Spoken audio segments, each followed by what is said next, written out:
오늘 우리에게 주시는 하나님의 말씀을 함께 봉독합니다. 하나님 말씀은 신약성경 로마서 8장 22절에서부터 27절까지의 말씀입니다.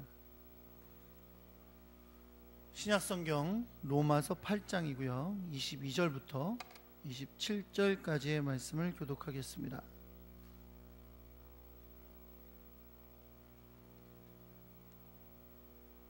제가 한 절 읽고 여러분 한 절 읽고 교독합니다. 로마서 8장 22절입니다. 피조물이 다 이제까지 함께 탄식하며 함께 고통을 겪고 있는 것을 우리가 아느니라.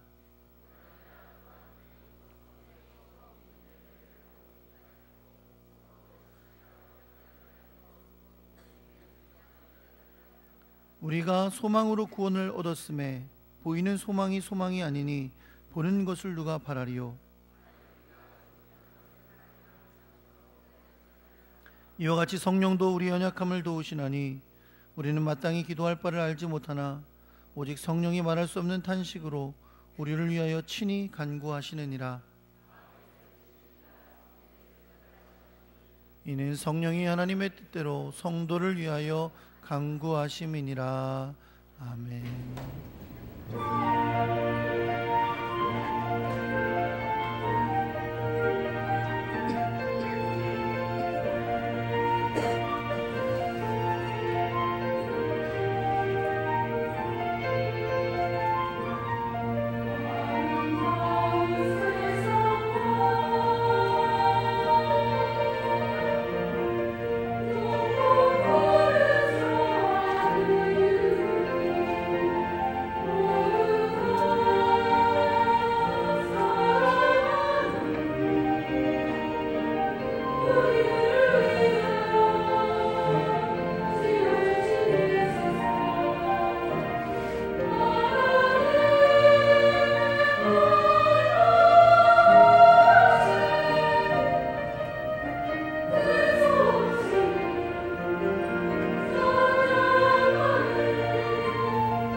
사랑근의 주님, 우리를 예배의 자리를 불러주시고 주님 앞에 말씀을 듣게 하시니 감사드립니다. 하나님 앞에 아름다운 예배로 영광 돌리며 주께서 주시는 귀한 뜻을 깨닫는 복된 시간이 되게 하여 주옵소서. 아름답고 귀한 손길로 주님 앞에 예물을 드렸습니다. 손길 기억하셔서 주님이 갚아주시고 저들에게 주님이 기뻐하시는 가장 선한 것들로 역사하사 저들의 삶에 주님이 주시는 기뻐하심의 열매가 있게 하여 주옵소서.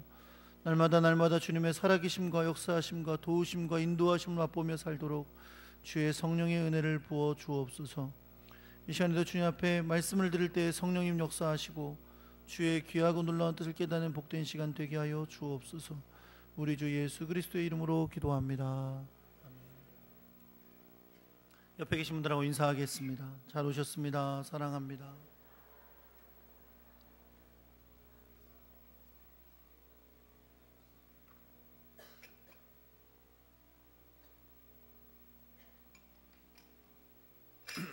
오늘도 주의 크고 놀라운 은혜가 여러분과 함께 하시기를 예수 그리스도의 이름으로 축원합니다. 한번 따라해 보겠습니다. 알아주시는 성령님. 네, 오늘 알아주시는 성령님이라는 제목으로 여러분과 함께 말씀을 나누려고 합니다. 최근에 우리나라에서 쓰는 말 중에 도우미라는 말이 있어요. 그렇죠?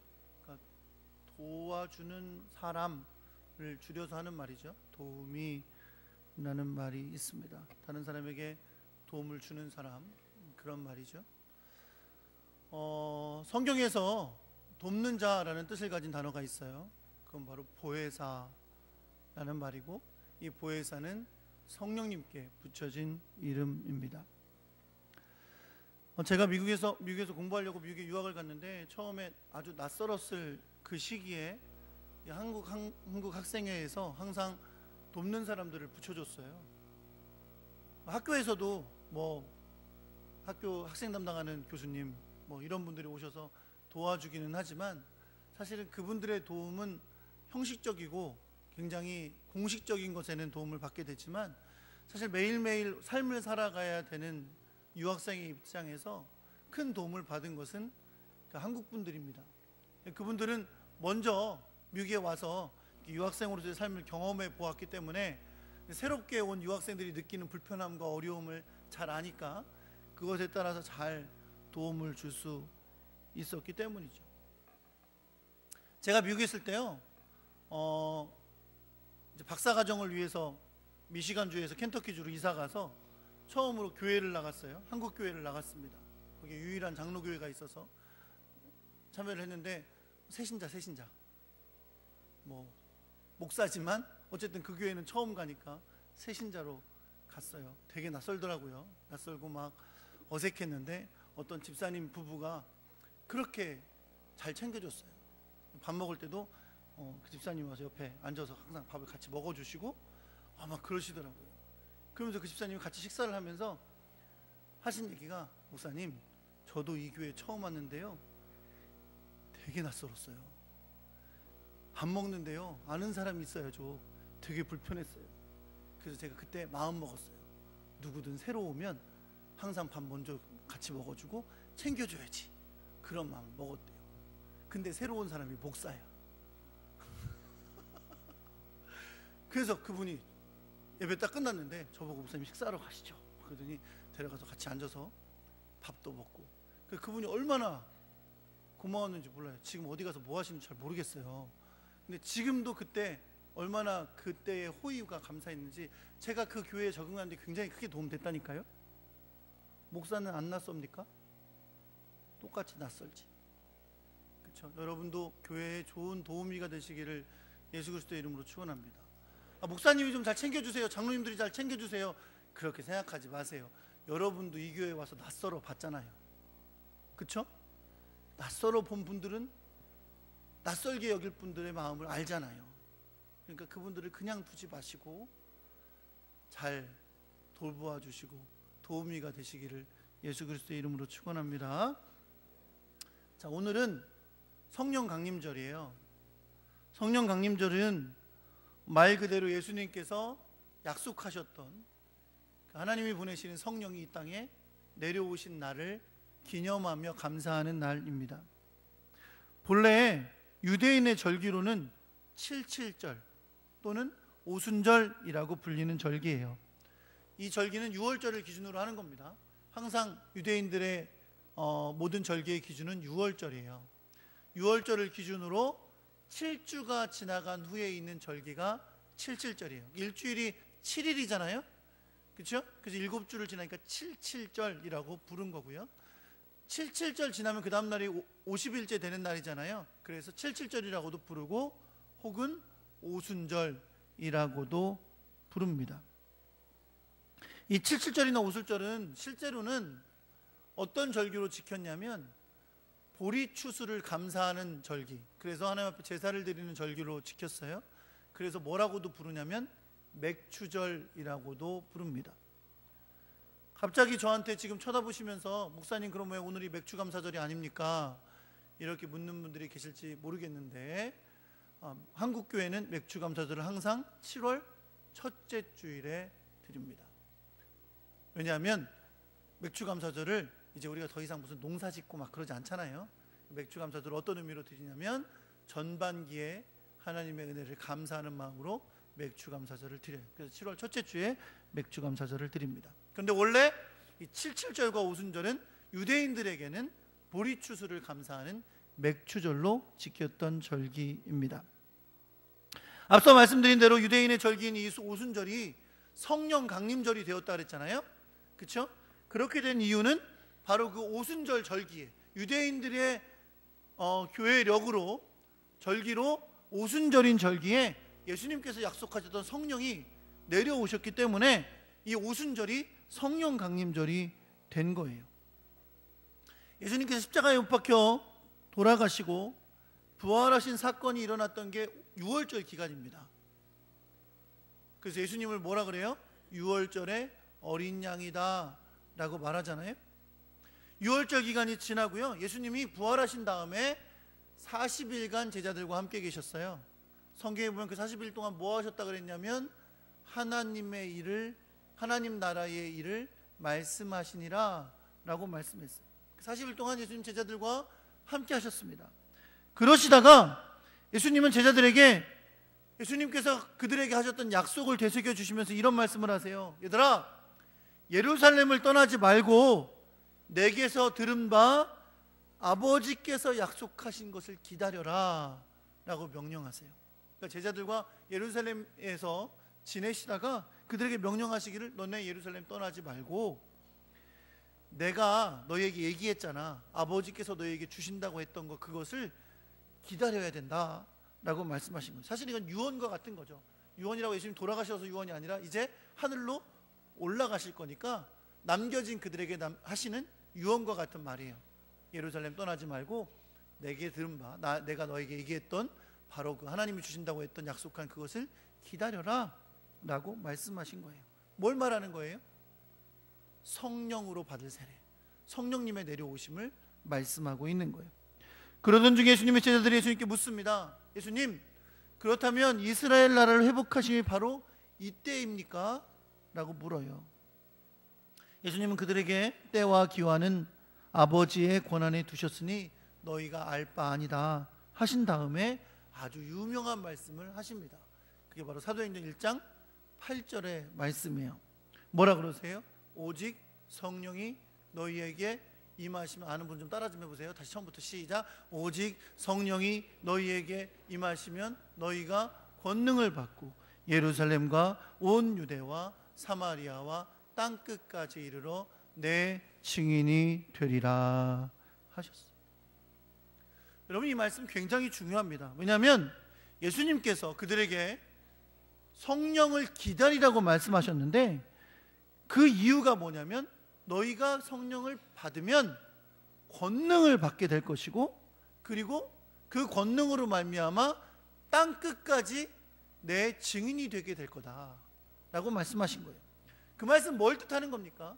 성령님의 내려오심이 땅끝까지 주의 복음을 전하길 원하시는 하나님의 구원 사역에 매우 중요한 사역이다, 중요한 사건이다 라는 것을 보여주는 사건인 거죠. 그래서 여러분, 어떤 분은요, 사도행전 여러분 몇 장까지 있어요? 사도행전 몇 장까지 있죠? 내가 숫자가 약해가지고 원래 다 알았는데, 그렇죠? 28장까지 있습니다. 28장까지 있어요. 그 사도행전을 1장부터 28장까지 있는데, 어떤 분들은 이 사도행전을 뭐라고 부르냐면 성령행전이다 이렇게 부르는 분들이 있어요. 왜냐면 사도행전은 복음이 전파되는 역사잖아요, 그렇죠? 온 땅에 복음이 전파돼가는 역사인데, 이 모든 일을 주관해 가시고 역사하시는 분이 누구다? 성령님이세요. 사람이 아니라 성령의 역사로 이 일이 이루어진다는 거죠. 그래서 사도행전 2장에 내려오신 성령님이 이 모든 일을 해나가신다 그래서 성령행전이다 라고 부르기도 합니다. 이 여러분, 성령의 역사를 통해 새 땅끝까지 복음 전하는 사역이 끝났습니까? 대답 좀 해보세요. 그렇게 쳐다보고만 있지 마시고. 예? 끝났습니까? 안 끝났죠? 그래서 우리는 아직도 사도행전을 쓰고 있다 라고 이야기들을 하셔요. 그럼 사도행전 몇 장을 쓰고 있는 거예요? 사도행전 29장을 쓰고 있다. 여러분과 제가 사도행전 29장을 쓰고 있는 줄 믿으시기 바랍니다. 원래 성경을 쓰고 그러는 거 아니에요. 그러면 이단이에요. 우리가 쓴다는 건 그게 아니라 성령의 역사 안에서 복음 전하는 사역에 우리도 지금 함께하고 있기 때문에 사도행전 29장을 쓰고 있다라고 말하는 것입니다. 어쨌든 중요한 건 뭐예요? 이 성령님의 내려오심이 하나님의 구원 사역에 매우 중요한 사건이다 라는 것을 말해주고 있는 겁니다. 이후에 예수님은 제자들이 보는 가운데 하늘로 올라가셨어요. 제자들은 예수님께서 명령하신 대로 예루살렘을 떠나지 않고 성령을 기다리면서 날마다 모여 기도하기를 힘썼습니다. 그러던 중에 오순절 날이 되었고요, 오순절 날에 다락방에 모여 그들이 언제나처럼 간절히 기도하고 있을 때에 성령 강림의 역사가 나타난 것을 여러분 믿으시기 바랍니다. 어떻게 기록했어요? 호련히 하늘로부터 급하고 강한 바람 같은 소리가 났고 불에 혀같이 갈라지는 것이 저희 위에 보여서 각 사람 위에 있었다라고 성경이 기록하고 있습니다. 그리고 기도하던 자들이 모두 성령의 충만함을 받게 됐습니다. 그리고 그들이 입을 열어 다른 방언으로 말하기 시작했어요. 이 장면 여러분, 영화에서도 종종 이 성령이 내리는 사도행전 2장의 장면을 표현하긴 하는데 제가 보기에는 완벽하진 않은 것 같아요. 성령이 임하신 그날이 얼마나 놀라운 역사가 일어났을지 우리는 알 수는 없습니다. 그러나 장면을 볼 때에는 이거 굉장히 크고 놀라운 사건이 일어났구나, 사람들이 다 놀랄 만한 일이 일어났구나 라는 걸 짐작할 수 있어요. 그것을 또한 어떻게 할 수 있어요? 어떤 사람들이 이들이 그렇게 다락방에 모여 기도하는 가운데 성령의 충만함을 받고 방언하는 일을 보고 나서 어떤 사람들은 이들을 조롱했어요. 뭐라고요? 새 술에 취했구나, 취해서 대낮에 이러면서 조롱하는 사람들이 있었다고 하니까 이 장면이 평범한 장면이 결코 아니라는 것을 우리는 알 수 있습니다. 사랑하는 성도 여러분, 이것이 성령 강림절의 역사적인 장면이에요. 첫 번째 성령 강림절이죠. 그런데 성령 강림의 역사가 이렇게 신비하고 그 이후에도 성령의 충만함이 나타나면 여러 가지 기적과 이사도 나타나고 종종 성령의 임하심 가운데 어떤 사람은 능력을 받아서 신비한 치유의 역사를 일으키기도 하고 세상이 알 수 없는 여러 가지 신비한 일들을 나타내기도 했다고 해서, 그리고 오늘 제가 말씀드린 사도행전 2장에서도 방언과 같은 일이 일어났다고 해서 성령님의 역사가 단지 그것만 머물러 있는 것은 결코 아님을 우리가 기억해야 됩니다. 특히 오늘 제가 말씀드린 사도행전 2장에서도 방언이 성령 충만의 눈에 보이는 역사로 나타났잖아요. 그러니까 어떤 교단에서는 성령 충만의 역사는 방언으로 나타난다 이렇게 주장하는 교단도 있어요. 그래서 성령 충만 받은 사람은, 구원받은 사람은 다 성령이 임하시기 때문에 방언을 하게 된다 이렇게 말하는 교단도 있더라고요.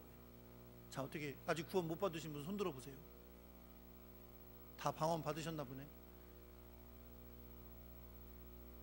물론 여러분, 성경에서 성령의 충만함의 역사 일어났을 때 기적과 같은 일이, 그리고 방언하는 일이, 치유되는 일이, 세상이 알 수 없는 놀라운 신비한 일이 일어나기도 했습니다. 그러나 성령의 역사가 단지 그러한 것만으로 표현되는 것이 아니라는 것을 우리는 알아야 합니다. 여러분, 성령님은 삼위일체 하나님이십니다. 성령님은 삼위일체 하나님이십니다. 하나님이시고요, 그분은 하나의 인격이십니다.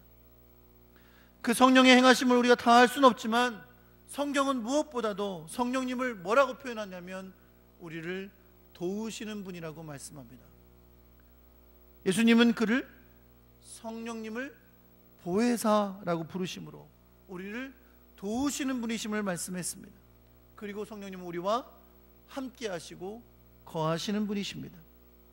예수님도 요한복음에서 성령을 주실 걸 약속하시면서 그분을 보혜사라고 불렀고, 그분은 우리의 연약함을 도우시는 분임을 말씀하셨습니다. 사랑하는 성도 여러분, 오늘 우리는 본문을 통해서 우리가 성령에 대해 주목해 보아야 할 것이 있습니다. 그것은 바로 성령님은 탄식하심으로 우리를 도우시는 분이라는 겁니다. 앞서 말씀드린 대로 성령님은 삼위일체 하나님이십니다. 인격이세요. 인격이라는 말은 무슨 말이냐면 우리가 예수님 하나님의 형상을 닮았기 때문에 우리와 같은 인격을 가지셨다는 뜻이에요. 물론 하나님이 먼저 계셨죠. 우리가 그분을 닮은 거예요. 그러나 우리 하나님을 알 수는 없으니까 우리가 하나님의 형상을 닮았다고 하니까 우리의 표현대로 하나님의 인격을 살펴보는 거예요. 하나님이 가지신 인격은 뭐냐면 하나님은 때로 기뻐하시기도 하시고 또 죄에 대해서 진노하기도 하시고 근심하기도 하신다는 거예요. 성령님도 삼위일체 하나님이시고 또 인격이시기 때문에 성령님도 때로 기뻐하시고 때로는 근심하시고 때로는 진노하세요. 사랑하는 성도 여러분, 때로 우리가 신앙생활 하다 보면 내 안에 계신 성령이 기뻐하시는 거 느끼실 때가 있죠? 있어. 내 안에 계신 성령이 기뻐하실 때가 있는 걸 느낄 때가 있어요. 아, 성령님 내 안에서 기뻐하시는구나, 내가 행하는 이 일을 하나님이 기뻐하시는구나 라고 느낄 때가 있어요. 어떨 땐 또 있어요. 내 안에 계신 성령이 근심하시는 걸 느낄 때가 있어요. 내가 행하는 일을 보시고 성령이 내 안에 근심하실 때도 있어요. 오늘 성경에서는 성령님이 뭐 하신다고 표현했냐면 성령님이 탄식하신다고 표현했어요. 여러분, 성령님이 탄식하신다고 했는데 오늘 본문에서 말하는 이 성령님의 탄식은 우리를 향한 사랑에서 나오는 탄식이에요. 우리의 연약함 때문에 나오는 탄식, 우리가 탄식해서 주님이 우리를 사랑하시기 때문에 하시는 탄식을 말하고 있는 것입니다. 오늘 우리는 이 성령 강림절에 우리를 너무나 잘 아시기에 우리가 탄식하는 것에 대해 성령 하나님이 함께 탄식하시며 우리를 위로하시고 우리를 위해 일하시는 귀한 역사를 배울 수 있게 되기를 예수 그리스도의 이름으로 축원합니다. 첫 번째, 성령님은 우리가 죄와 사망 가운데 탄식하는 것을 아시고 우리가 예수 그리스도를 믿도록 도우시는 분이신 줄 믿으시기 바랍니다. 오늘 본문 22절에 보니까 피조물이 다 이제까지 함께 탄식하며 함께 고통하는 것을 우리가 안다고 말씀했어요. 최초의 인간이 아담의 죄로 말미암아 이 세상에 들어온 죄는 사람을 사망에 이르게 할 뿐 아니라 온 피조물이 타락에 이르게 만들었습니다. 그래서 온 피조물이 신음하며 탄식하게 되었다는 거예요. 물론 그 중심에는 죄로 인해 사망에 이르게 된 인간의 탄식이 있습니다. 성령님은 이렇게 죄와 사망 가운데 탄식하는 우리를 도우시는 분인 줄 여러분 믿으시기 바랍니다. 우리가 죄 때문에 그리고 죄로 말미암은 사망 때문에 고통스러워하고 두려워하고 염려하며 살아가는 것을 하나님은 아세요. 성령님은 우리의 탄식을 아세요. 그래서 우리에게 그 문제를 해결해 주기를 원하시는데, 그래서 성령께서 하신 일이 뭐냐? 우리의 죄를 지시고 십자가에 못 박혀 죽으신 예수 그리스도의 복음을 듣고 믿게 하신 것인 줄 믿으시기 바랍니다. 그것이 우리가 죄와 사망 가운데 탄식하는 것을 해결한 유일한 길이니까. 성령께서는 우리가 복음을 들을 때에 그 복음을 듣고 믿게 하시는 겁니다. 사랑하는 성도는 성경은 분명히 말합니다. 성령님이 아니시면 우리는 복음을 들어도 믿을 수 없다는 겁니다. 예수님은 보혜사 성령을 보내주실 것을 약속하시면서 요한복음 16장 13절에 성령께서 오셔서 우리에게 진리를 깨우치실 거라고 말씀했어요. 그러나 진리의 성령이 오시면 그가 너희를 모든 진리 가운데로 인도하시리니 그가 스스로 말하지 않고 오직 들은 것을 말하며 장래일을 너희에게 알리시리라. 신학자들은 우리가 복음을 들을 때에 행하시는 성령의 역사를 어떻게 말하냐면 성령께서 효과적인 부르심을 하신다라고 표현합니다. 무슨 말이냐면 복음은 누구나 들을 수 있어요. 물론 전하지 않으면 듣지 못하죠. 그리고 전에도 귀를 닫거나 혹은 눈을 감으면 듣지 못해요. 그런데 누구나 복음을 듣는다고 누구나 다 예수 믿는 건 아닙니다. 그렇죠? 수많은 사람들에게 복음이 전해졌어요. 전도지가 전해졌고 복음의 메시지가 전해졌어요. 그렇다고 모든 사람이 믿은 건 아니에요. 그러나 여러분, 성령이 역사하시면 믿게 되는 줄 믿으시기 바랍니다. 그때 성령님이 역사하시면 효과적인 부르심이 일어난다는 거예요. 주님이 그렇게 성령 안에서 부르시면 복음을 받아들이고 믿게 된다는 거죠. 우린 여러분 종종 우리가 우리 스스로 믿었다고 생각해요. 그래, 내가 다른 데 가보니까 별거 없어서 그냥 예수 믿기로 했어. 내가 믿었다고, 내가 선택했다고 생각해요. 아니야, 나는 엄마 때문에 믿었어. 나는 내 남편 때문에 믿었어. 내 아내 때문에 믿었어. 물론 여러분, 하나님이 부르시는 길은 여러 가지 통로를 통해 이루어지게 되지만 우리로 복음을 믿고 예수 그리스도의 십자가의 은혜를 받아들이고 하나님의 자녀가 되게 하신 그 믿음은 성령님이 주신 것임을 여러분 믿으시기 바랍니다. 우리에게 믿음 주심으로 예수 그리스도의 십자가의 은혜를 받아들이게 하시고 그 안에서 구원받아 죄와 사망에서 탄식하던 우리의 삶을 해방시켜 주신 줄 여러분 믿으시기 바랍니다. 두 번째, 성령 하나님은 우리가 예수 그리스도의 복음을 듣고 구원을 받았음에도 죄 가운데 살아가는 연약한 존재임을 아십니다. 그 가운데 우리를 향하여 탄식하시며 우리에게 소망을 가지도록 하시는 분인 줄 여러분 믿으시기 바랍니다. 우리가 예수를 그리스도로 영접하고 하나님의 자녀가 되었다는 것은 성령께서 우리 안에 임하시는 걸 뜻하는 거예요. 고린도전서 3장 16절에 뭐라 그랬냐면 너희는 너희가 하나님의 성전인 것과 하나님의 성령이 너희 안에 계시는 것을 알지 못하느냐라고 말씀했어요. 우리가 예수를 믿으면 성령이 우리에게 임하시고 우리는 성령이 거하시는 전이 되는 줄 믿으시기 바랍니다. 그런 사람들에게 주시는 복이 있어요. 갈라디아서 4장 6절에는 너희가 아들임으로 하나님이 그 아들의 영을 우리 마음 가운데 보내사 아빠 아버지라 부르게 하셨느니라. 가끔 드라마 보면 어렸을 때 잃어버린 자식이 있는데 나중에 그 자식을 만나게 되는 일이 있죠. 그렇죠? 그러면 어렸을 때 그 자식을 버렸던 부모가 그 다시 만나게 된 자녀에게 듣고 싶은 말이 있어요. 그게 뭐예요? 엄마라고 한 번만 불러봐. 아빠라고 한 번만 불러봐. 부르면 막 감동하고 막 그래요. 엄마 아빠 부르는 게 쉬운 일이에요? 지나가던 아저씨한테 아버지 라고 부를 수 형식적으로는 부를 수 있겠지만 진짜 부를 수 있겠냐고요.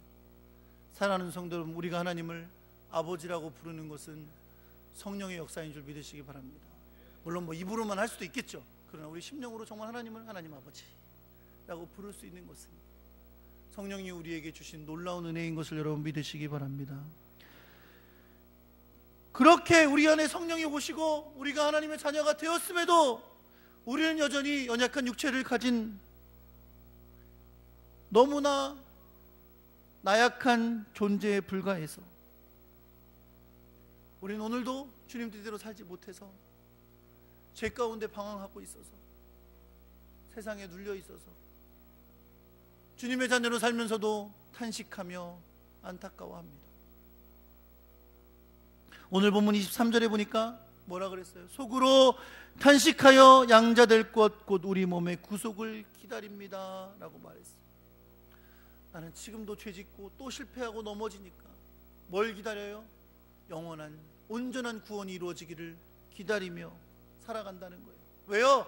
예수 믿고 사는 건 내가 죄악을 이기지 못하는 것도 안타깝고, 세상의 유혹에 넘어가는 것도 안타깝고, 또 세상에서 예수 믿기 때문에 받는 박해와 손해와 고통도 아프기 때문이에요. 내가 구원받고 하나님의 나라의 백성이 되었지만 여전히 이 세상 속에서 연약한 육체를 가지고 살아가기 때문에 마음속에 날마다 탄식하면서 주님 다시 오실 날 기대하고, 내가 온전히 주님 앞에 다 가는 날을 기대하며 살게 된다는 겁니다. 감사한 것은 뭡니까? 우리 안에 계신 성령께서 우리의 연약함을 아신다는 겁니다. 우리를 탄식하게 하시는 것도 사실은 성령님이세요. 그리고 그 성령께서 우리를 도우시는 줄 믿으시기 바랍니다. 우리는 우리 연약한 영원한 구원 완성을 위해 영원히 주님 나라에 이를 때까지 내 안에 계신 성령으로 말미암아 소망을 가지고 살아가게 되는 것입니다.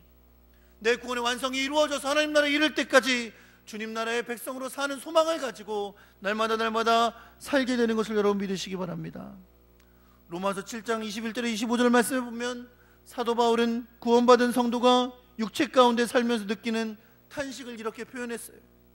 그러므로 내가 한 법을 깨달았느니 곧 선을 행하기 원하는 나에게 악이 함께 있는 것이로다. 내가 속으로는 하나님의 법을 즐거워하되 내 지체 속에서 한 다른 법이 내 마음의 법과 싸워 내 지체 속에 있는 죄의 법 아래로 나를 사로잡아 오는 것을 보는도다. 오라, 나는 곤고한 사람이로다. 이 사망의 몸에서 누가 나를 건져내랴. 예수 믿으면서도 죄 가운데 실패하고 넘어지고 살아가는 우리의 안타까운 모습을 사도 바울은 이렇게 표현했어요. 그러나 사랑하는 성도 여러분, 성령님은 우리의 나약함을 아시는 것을 믿으시기 바랍니다. 우리를 약함을 아시기에, 우리의 고통을 아시기에 우리를 향하여 탄식하시고 우리를 도우시는 분이십니다. 우리가 이 세상 가운데서 죄의 법을 승리하며 살아가도록 생명의 성령의 법이 우리를 도우시는 것을 여러분 믿으시기 바랍니다. 세 번째, 우리의 연약함을 아시는 성령께서 탄식 가운데 우리를 위하여 기도하십니다. 26절에 보면 성령도 우리 연약함을 도우신다고 말씀하면서 이렇게 말씀해요. 우리가 마땅히 빌 바를 알지 못하나 오직 성령이 말할 수 없는 탄식으로 우리를 위하여 간구하시느니라. 사랑하는 성도 여러분, 우리 인간은 얼마나 연약한지 그 탄식 가운데 살아가면서도 하나님께 어떻게 구할 바를 알지를 못합니다. 우리는 하나님의 뜻대로 구해야 하는데 하나님의 뜻을 분별하지도 못하기 때문에 온전하고 하나님이 들으실 만한 기도를 할지 모른다는 거예요. 그러나 우리 연약함을 아시고 우리 연약함으로 인해 탄식하시는 성령 하나님께서 우리를 위해 친히 간구해 주시는 줄 믿으시기 바랍니다. 제가 여러분 일평생 살면서 여러분보다는 적게 살았지만 아니 중간쯤 살았지만 일평생 살면서 제 삶에 가장 큰 위로가 있어요. 그 위로가 뭐냐면 우리 어머니가 날 위해 기도하신다 라는 거예요. 기분 나쁘세요? 그럼 아버지는 아니냐? 물론 아버지도 하시죠. 근데 왜 자식들한테는 어머니는 좀 특별한 게 있어요. 그쵸?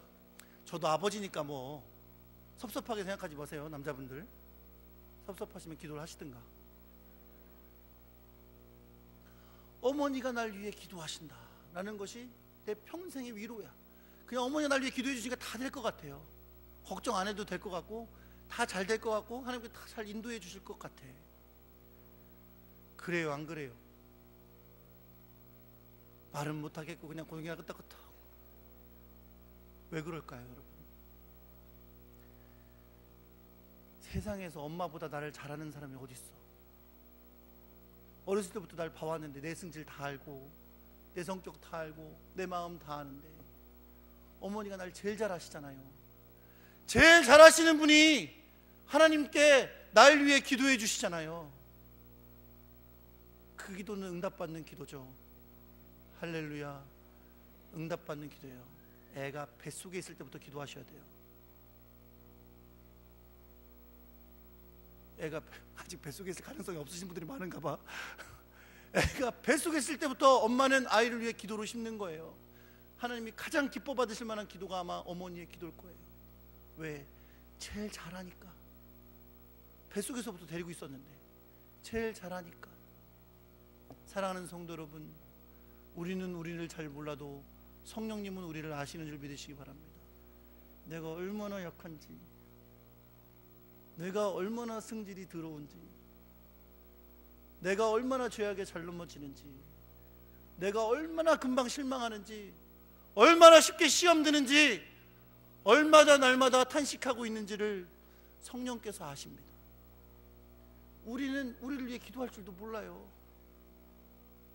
기도하는 건, 기도해야 된다는 건 아는데 내 연약함을 어떻게 주님 앞에 내려놓을지, 하나님 나를 어떻게 도와달라고 구할지도 잘 몰라요. 모를 뿐만 아니라 안 해요. 그러나 우리를 사랑하시는 성령께서 우리 연약함을 아시고 우리를 위해 기도하시는 것을 여러분 믿으시기 바랍니다. 사랑하는 성도 여러분, 우리를 구원하신 예수 그리스도 안에서 성령님이 우리와 함께 하시는 것을 믿으시기 바랍니다.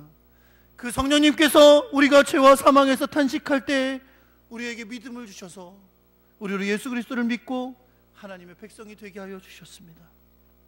예수를 믿었지만 여전히 연약한 육체 가운데 탄식하며 살아가는 우리의 연약함을 도우십니다. 어떻게 하나님 앞에 이 연약함 가운데 구할지도 모르는데 성령께서 우리를 위해 탄식하시며 기도하고 계십니다. 주님 만나는 그날까지 이 성령 하나님이 우리와 함께하여 주실 겁니다. 연약함을 아시고 우리를 위해 탄식하시는 성령께서 우리와 동행하여 주실 것입니다. 그러므로 우리는 언제나 성령의 충만함을 간구해야 돼요. 그 성령이 우리에게 소망입니다.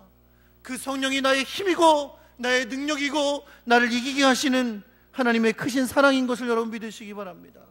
무슨 기적과 이사가 생겨나서 그분이 귀한 것이 아니라 나의 연약함을 아시는데 그분이 나와 동행해 주시니까, 나를 위해 기도해 주시니까, 나의 힘과 능력이 되어 주시니까, 이 죄악된 세상을 믿음으로 살도록 도우시니까 그분의 성령이 우리 안에 충만한 것이 우리에게 가장 큰 소망이며 기쁨이며 선물인 것을 믿고 성령 충만함 가운데 믿음 가운데 승리하며 살아가는 여러분과 제가 되기를 우리 주 예수 그리스도의 이름으로 축원합니다.